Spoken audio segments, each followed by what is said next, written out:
ഒരു ശൈലിയുണ്ട്, വളരെ പ്രസിദ്ധമാണ്. വേട്ടക്കാരനൊപ്പം വേട്ട നടത്തുകയും ഇരകൾക്കൊപ്പം ഓടുകയും ചെയ്യുക. വളരെ രസമുള്ള കാര്യമാണ്. റാപ്പർ വേടന്റെ കാര്യത്തിൽ വ്യക്തമായി ഉണ്ടായ കാര്യം അതല്ല.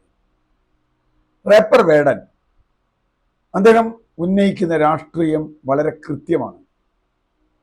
ഇന്ത്യയിൽ ഒരുപക്ഷെ കേരളത്തിൽ നിലനിൽക്കുന്ന ഫ്യൂഡൽ ബ്രാഹ്മണിക രാഷ്ട്രീയത്തിന്റെ മേൽക്കൈയിനെതിരെയാണ് വേടൻ തന്റെ ശബ്ദമുയർത്തിയത്. തമ്പുരാൻ അങ്ങനെ ഒരു ഞങ്ങളാരെയും തമ്പുരാനായി കണക്കാക്കുന്നില്ല എന്ന് തന്നെയാണ്. തമ്പുരാനായി കണക്കാക്കുന്നില്ല എന്ന് മാത്രമല്ല, അങ്ങനെയുള്ള തമ്പുരാക്കന്മാരോട് ഞങ്ങൾക്കൊരു ബഹുമാനവുമില്ല.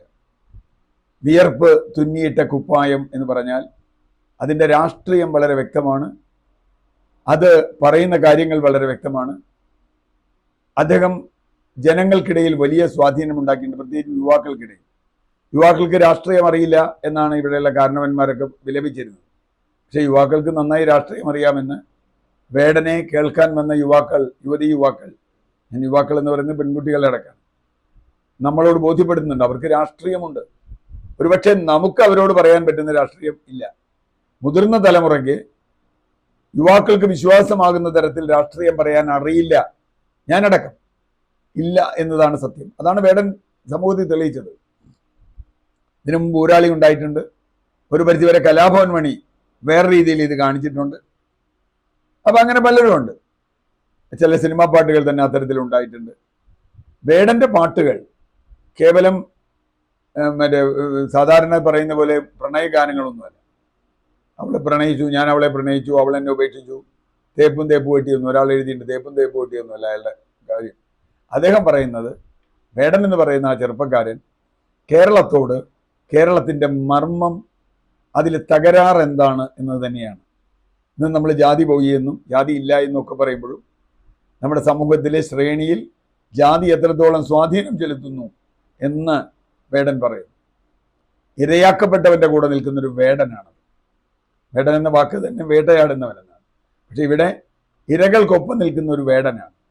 പക്ഷെ സർക്കാർ ഇവിടെ ഇരട്ട ഗെയിമാണ് കളിച്ചത്. ഇരട്ട ഗെയിം. ഒന്നാമത്തെ കാര്യം, 6 ഗ്രാം കഞ്ചാവ് അയാൾ 8 പേര് താമസിക്കുന്ന ഒരു വീട്ടിൽ നിന്ന് കണ്ടെടുത്തു. അതിൽ ഒരാളാണ് വേടൻ. നമ്മൾ അതാലോചിക്കും. അതിനാണ് കേസെടുക്കുന്നത്. കേസെടുത്ത് അതിന് ജാമ്യം കിട്ടും, ആർക്കും ജാമ്യം കിട്ടും. വെറുതെ എൻ്റെ വീട്ടിൽ നിന്ന് 5 ഗ്രാം കഞ്ചാവ് പിടിച്ചാലും തന്നെ ജയിലിടാനും പറ്റില്ല. അപ്പോൾ ഉടനെ തന്നെ വേടനെ മറ്റൊരു കേസ് വെച്ച് അറസ്റ്റ് ചെയ്യണം. ഏത് കേസാ? പുലിനഖം എന്ന് മാത്രമല്ല, പുലിനഖം ഇട്ടു എന്നല്ല കേസ്. പുലിയെ വേട്ടയാടിന്ന്. അതായത് വേടൻ പോയി പുലിയെ വേട്ടയാടി അതിൻ്റെ നഖമെടുത്ത് കഴുത്തിലിട്ടുന്ന കേസ്. അതടക്കാ കേസ്. ചെറിയ കേസൊന്നുമല്ല. അനേക വർഷങ്ങൾ ജയിലിൽ കിടക്കാൻ കഴിയുന്ന കേസാ. ജാമ്യം കിട്ടാത്ത കേസാ. പക്ഷെ പെട്ടെന്ന് കേരളത്തിലെ ഇടതുപക്ഷക്കാർക്ക് ജാതി ബോധം വരികയാണ്. പെട്ടെന്ന് അങ്ങ് വരികയാണ്. ആസ്ഥാന ഇടതുപക്ഷ ഹാൻഡിലുകൾ വരെ കാലം മാറി ചിന്തിച്ചു, അയ്യോ വേടനെ അങ്ങനെ ചെയ്യരുത്. യഥാർത്ഥത്തിൽ വേടനെ എന്ത് ചെയ്യണം എന്നുള്ളതല്ല, അതിൻ്റെ രാഷ്ട്രീയം എന്താണെന്നാണ്. ഒരു ദളിത് ആക്ടിവിസ്റ്റായ സുഹൃത്ത് ചോദിച്ചൊരു ചോദ്യമുണ്ട്. വേടൻ ഒരു സെലിബ്രിറ്റിയായി ജനങ്ങളുടെ പിന്തുണ വന്നുകൊണ്ടാണ് വേടനെ വെറുതെ വിട്ടത്. യഥാർത്ഥത്തിൽ കഞ്ചാവ് കേസ് അടക്കമുള്ള നിരവധി കേസുകളിൽ എത്ര ദളിതർ കേരളത്തിൽ ജാമ്യം കിട്ടാതെ ജയിലിൽ കിടക്കുന്നുണ്ട് പിണറായി വിജയന്റെ പോലീസിന്റെ കീഴിൽ.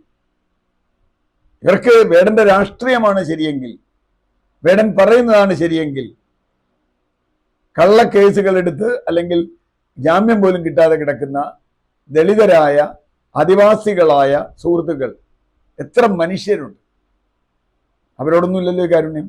ഇതിപ്പോ വേടന് യുവാക്കളുടെ ജനങ്ങളുടെ പിന്തുണ വന്നപ്പോൾ അയ്യോ വേടൻ ഭയങ്കരനായി, ഗംഭീരമായി വേടൻ, അല്ലെങ്കിൽ ഈ വേടനെ വേണ്ട. ഇപ്പോ വേടന്റെ പരിപാടി സർക്കാർ പരിപാടിയുടെ ഭാഗമായി വയ്ക്കുന്നു. മൊത്തത്തിൽ ഒരു ഉരുണ്ടുകളി ഇതിനകത്ത് ഇല്ലേ എന്ന് ചോദിച്ചാൽ ഉണ്ട് എന്ന് പറയേണ്ടി വരും.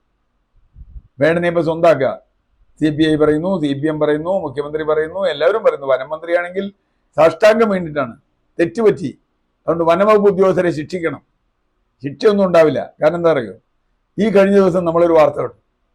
വനംവകുപ്പിൽ നിന്ന് 12 അഴിമതി കേസിൽ പ്രതിയായ ഒരാൾ, അയാൾ റിട്ടയർ ചെയ്യാൻ പോവുക. അയാൾ എല്ലാ കേസും പിൻവലിച്ച് അയാളെ സർവീസിലെടുത്തു. എന്തിനാ? അയാൾക്ക് റിട്ടയർമെന്റ് ആനുകൂല്യം മുഴുവൻ കിട്ടാൻ. അങ്ങനെ ചെയ്യാമോ?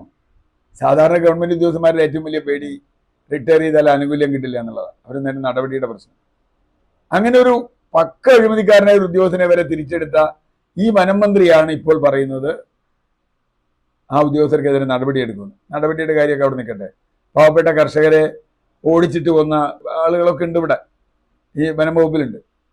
പ്രശ്നം ഈ ഇരട്ട ഗെയിമാണ്. ഇരട്ട കളി കളിക്കുക. ഒരു വശത്ത് വേടനെതിരെ കേസെടുക്കുക, മറുവശത്ത് ഇത് കൊടുക്കുക. അപ്പോൾ ഇത് ഇന്ന് സർക്കാർ പറഞ്ഞ ഇടുക്കിയിൽ പരിപാടിയുണ്ട്.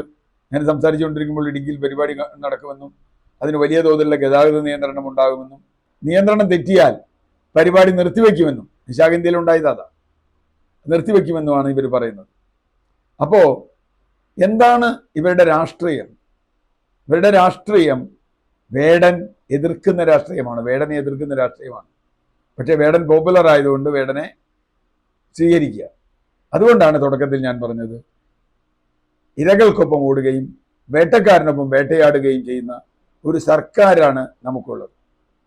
അത് ആ ഇരട്ട ഗെയിം പറ്റില്ല. കാരണം നമ്മൾ പറഞ്ഞു മോഹൻലാലിന് കയ്യിൽ ആനക്കൊമ്പുണ്ടെന്ന് കണ്ടിട്ട് എത്ര കാലമായി?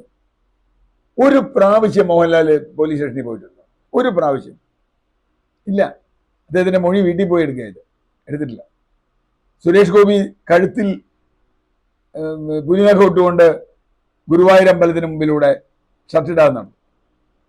എന്തെങ്കിലും കേസെടുത്തു? ആരെങ്കിലും കേസെടുത്തു? അപ്പൊ പ്രശ്നം വേടനെതിരെ കേസെടുക്കണോ വേണ്ടിയോ അതവർ നിയമം തീരുമാനിക്കട്ടെ. പക്ഷേ സുരേഷ് ഗോപിക്കെതിരെ കേസെടുക്കാത്ത, മോഹൻലാലിനെതിരെ കേസെടുക്കാത്ത വനംവകുപ്പ് ഉദ്യോഗസ്ഥരെ മന്ത്രി ശിക്ഷിക്കുമോ? ശിക്ഷിക്കില്ല. കാരണം അവിടെയാണ് ഗവൺമെന്റിന്റെ പോളിസി, നയമാണ് പ്രശ്നം. മോഹൻലാലിനെയും വേടനെയും സുരേഷ് ഗോപിയെയും ഒരുപോലെ രക്ഷിക്കുന്ന ഒരു നയമുണ്ടല്ലോ. വേടന് കൊടുത്തു അനുവാദം, അതുകൊണ്ട് സുരേഷ് ഗോപിക്കും കൊടുത്തു, അതുകൊണ്ട് മോഹൻലാലിനും കൊടുത്തു എന്ന് പറയാനാണോ? നമുക്കറിയില്ല. യഥാർത്ഥത്തിൽ രാഷ്ട്രീയം അതല്ല. രാഷ്ട്രീയം കൃത്യമായി വേടൻ ഉന്നയിക്കുന്ന രാഷ്ട്രീയം ശരിയാണ് എങ്കിൽ വേടൻ പറഞ്ഞതും എൻ്റെ മാറത്തെ പുലിനഖമല്ല, സുരേഷ് ഗോപിയുടെ മാറത്തെ പുലിനഖം എന്നാണ്. അത് അംഗീകരിക്കാൻ സർക്കാർ തയ്യാറുണ്ടോ? അതാണ് നയം. അതിന് തയ്യാറുണ്ടോ എന്നതാണ് ചോദ്യം.